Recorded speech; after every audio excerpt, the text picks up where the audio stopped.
Hello, welcome to my channel, D History, where I talk about different pockets of the past that I find interesting.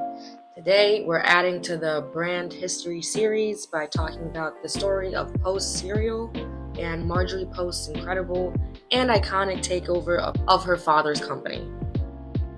To understand how Post cereal became the massive company that we know today, we have to start from the beginning with C.W. Post. Charles William Post was born on October 26, 1854 in Springfield, Illinois. C.W., as he was known as, had a variety of jobs in his early years, ranging from working in the agricultural sector to a real estate developer in Fort Worth, Texas. Unfortunately, C.W. suffered a mental breakdown resulting from stress and being overwhelmed while working as a farm implement manufacturer. Anywho, he also experienced a couple mental breakdowns. So he went on an extensive search for a cure for his mental health, taking a particular interest in the chemistry of digestion. He thought the chemistry of digestion could lead to a possible cure for his ailment.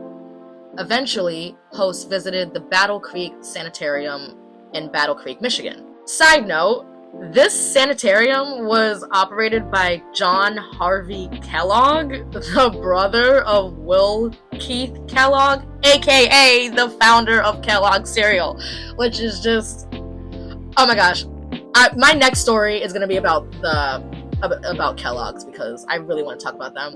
Anyways, so CW's visit to Battle Creek would actually lead to stealing accusations. Because just a few years later, C.W. decided to found Postum Cereal Company in 1895. So everybody was like, it's very interesting how you open your own cereal company after going to Kellogg's Sanitarium.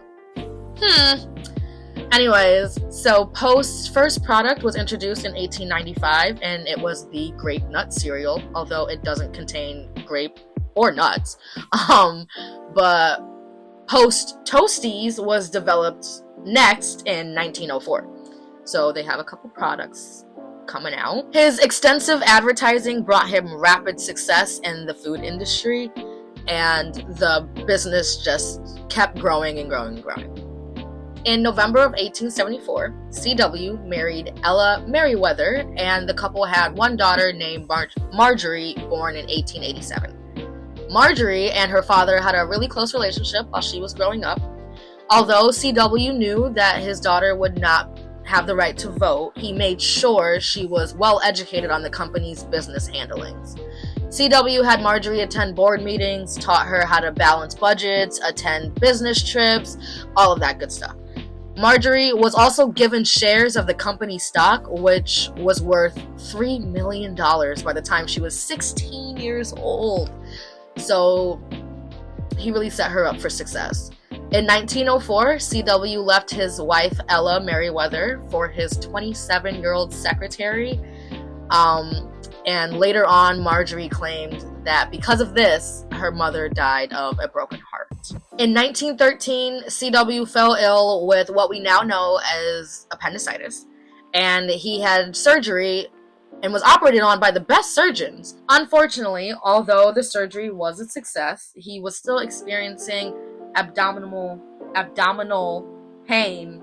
I hate that word. Abdominal pain. C.W. returned to his home in Santa Barbara, California, where he died from a self-inflicted gun shot wound, and he passed away at 59 years old. Sorry, I have to keep it censored for YouTube. At 27 years old, Marjorie Merriweather Post inherited her father's company and fortune, instantly becoming a prominent business leader. The company was worth about $20 million at the time of her father's death. And while she did inherit lots of money and a big old company, her father's passing was something that she was never fully able to heal from, considering they had such a close relationship. Before we get into her role as a business leader, I want to give you information on her upbringing. So, Marjorie was born on March 15, 1887 in Springfield, Illinois. When she was around 10 years old is when her father's company really started to take off and see major success. As mentioned before, she was well equipped with business management skills thanks to her father, C.W. In 1905, at 18 years old, Marjorie married Edward Close, a young attorney from Greenwich, Connecticut. Oh my god, Greenwich. Hey, Connecticut. Sorry, I live in Connecticut, so shout out to CT. The couple moved into their 11-bedroom home built and given to her by her father, and she had her first daughter, Adelaide, in 1908, and Eleanor, her second daughter, came in 1909. So, Edward disapproved of Marjorie's religion, Christian Science, and he really wasn't a fan of her fondness for a lavish lifestyle. Meanwhile, on the other hand, Marjorie thought that Ed drank too much, and she found Greenwich society to be very stuffy, and Ed had no interest in leading Post Cereal Company. Despite CW's hopes and wishes, he had no interest in leading that company. So the couple eventually get a divorce, and Marjorie marries widowed E.F. Hutton, a legendary stockbroker who was known to be well-dressed, which I found to be a nice little fun fact. E.F. Hutton would eventually become president of Post Company, but we'll discuss that soon. In 1923, Marjorie's third daughter, Nadinia, was born, and she later grew up to become the legendary actress Dina Merrill. Like, wow. Dina Merrill has over 100 film and TV credits from 1950s to the 2000s. So Marjorie's daughter was a star, okay? In 1935, Marjorie married Joseph E. Davies, whom served as the American ambassador to the Soviet Union. That marriage ended in 1955, and in 1958, she married Herbert May, a wealthy businessman from Pittsburgh. Okay, so that's a little bit about her upbringing and background and her marriages and her children. Now let's talk about Marjorie as the leader of one of America's most successful companies. Later, again, we will circle back and discuss her luxurious lifestyle and philanthropy. Under Marjorie's direction, Post went public in 1922. Marjorie and Post also acquired Jell-O. Oh my god, I love Jell-O. That was my favorite snack growing up. Shout out to Jell-O. It really held me down on every single field trip.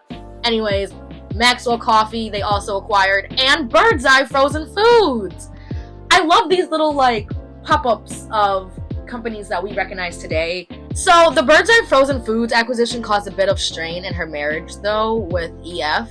Clarence Birdseye, the founder of the company, he had perfected the quick freeze method for fish by observing the Inuit tribe. So up until Clarence had perfected the flash freeze method with foods, frozen foods was not the best idea. They were still working on it. It was a work in progress. So as mentioned before, EF had become president of the company shortly after he married Marjorie, right? So EF is the president. And he claimed that acquiring the frozen food company was a waste of time and a big waste of money because stores wouldn't want to install freezers to sell the food. And it would just be a hassle, and why do we need to deal with this?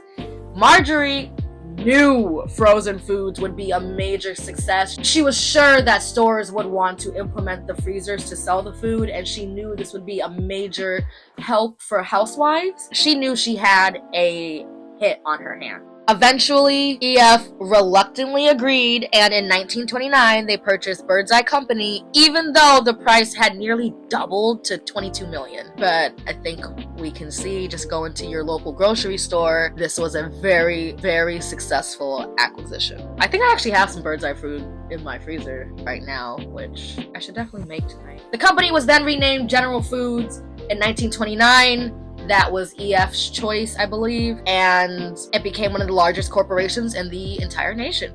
Marjorie served as a major leader in the corporation until 1958. So let's talk about her lifestyle. Marjorie lived a fabulous life of style. She loved the finer things of life, and it definitely showed. In the 1920s, Marjorie began shaping her taste for collecting. Her preference included late 18th century French art, as well as the neoclassical style of Louis XVI. Among other items, she collected fine porcelain, outstanding French furniture, a collection of gold boxes, and some controversial Russian art, depending on who you ask. Marjorie didn't just collect. She also built many residences. She would travel in between these residences on her private plane, the Merryweather, which I just love this. I love this lifestyle. This is amazing. Go, girl. She was a successful woman. I don't see why she can't reap the sows of her success, of her and her father's success. So let's talk about her residences. Mar-a-Lago might be the most talked about residence. I'm sure Mar-a-Lago might sound familiar to you, especially in this day and age. Now, initially, Mar-a-Lago was intended to be a retreat for presidents and foreign dignitaries, and she built it for that reason. Congress accepted the gift, but they changed their mind and they returned the gift. Marjorie maintained the estate and stayed there during the winter season. That was her winter home. Later on, it was placed up for sale and purchased in 1985 by Donald J. Trump. If you're unfamiliar with Mar-a-Lago, but you know you've heard it a lot, it's because Trump used that location as his campaign, headquarters while running for office in 2016. So it really became a whole political location, and it still is today, considering that he is still the president. So let's talk about Hillwood, though. The Hillwood estate was purchased after her third divorce, and it served as the last home of Marjorie Post. Here, she became one of Washington, D.C.'s top hostesses, and she threw legendary parties. An invite to her formal dinners at Hillwood were highly prized and sought after. Today, it's a museum. I actually used to work near that museum. It houses all of her French collection. So if you do want to check it out, it's a gorgeous, gorgeous estate. It has her collections. Oh my gosh, it's actually jaw-dropping. It's so beautiful. Then we have Camp Top Ridge, a rustic retreat including a fully staffed main lodge, private guest cabins, and a butler included. This is where she entertained her summer guests. So in the winter, she's at Mar-a-Lago. In the summer, she's at Camp Top Ridge, and then spring and fall, she's in Hillwood. Hillwood was her main location of living, I guess. Then we have Sea Cloud. That was personally designed by Marjorie herself. It was the largest privately owned sea-going yacht in the world at the time. Today, it's a cruise ship. It was sold to the president of the Dominican Republic, and since 1979, it's a cruise ship. Lastly, we have Hillwood, New York. So this was purchased in 1922, but she sold it not too long after, and it is now Long Island University, and it's where LIU Post is.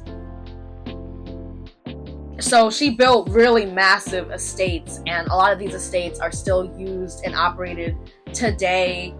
They might not be used with the original intention of when it was built, but these are still locations that you can visit and see, and hey, maybe even go to school there. Shout out to LIU Post. So Marjorie was very familiar with giving back, and she built strong relationships wherever she could. Let's go through a little bit of a list of her volunteer work, giving back, and her philanthropy in general.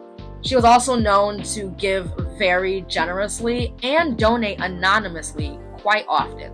So this is just what we know of, that she donated with her name on it. I'm sure there's a lot more donations happening. Or I'm sure there's a lot more donations that took place, but she didn't put her name on it, so we're not too sure. The French government had actually awarded her the Legion of Honor for her funding of a U.S. Army hospital in France. She supplied a significant amount of medical supplies while her husband at the time was deployed, her husband E.F. To celebrate her 50-year commitment to supporting American soldiers and veterans of war, in the 1960s and 70s, she opened up the Hillwood Estate in D.C. to Vietnam veterans, including those in the Marines and the Navy. The veterans could enjoy live entertainment and afternoon tea with leisurely enjoyment. So she made a nice nice area where they could just relax. The purpose was to relax and slow down and enjoy leisure time. Marjorie financed and personally supervised a Salvation Army feeding station in New York. She bought a house in DC to serve as the headquarters for the Boy Scouts of America in the 1970s. They have since relocated to a different headquarters, but she bought their first one. She donated $100,000 to the Cultural Center that would later become the Kennedy Center in Washington, D.C. And she did the same for the National Symphony, donating $100K for free concerts. This led to the beginning of Music for Young America concerts, and she funded it annually. Again, this is the tail end of the amount of donations and philanthropic work that Marjorie partook in. Post Cereal Company honestly has a really interesting history that I actually really enjoyed learning about, and I do plan on tackling Kellogg's next, because I see there's a lot of overlap between their story and, you know, they are two major competitors, so I would love to see the other side of things with Kellogg. I will leave you with this fact. So CW is buried in this massive mausoleum in his cemetery. Also, he's buried 11 feet under the mausoleum. But anyways, he's resting in Oak Hill Cemetery, which is also where Sojourner Truth is buried, the abolitionist. She is buried there. And James and Ellen White, the co-founders of Seventh-day Adventist Church. Lastly, John Harvey Kellogg and his brother William Keith Kellogg. They are both buried there, which is why a portion of that cemetery is known as Cereal City, because, well, I mean, you have Post and the Kellogg brothers there, so it's like, yeah, it's giving Cereal City. So you can check it out. Again, it's Oak Hill Cemetery, and they are known to get a lot of visitors and people taking pictures of, you know, all the well-known people that are resting there. Stay tuned for the next video on Kellogg's.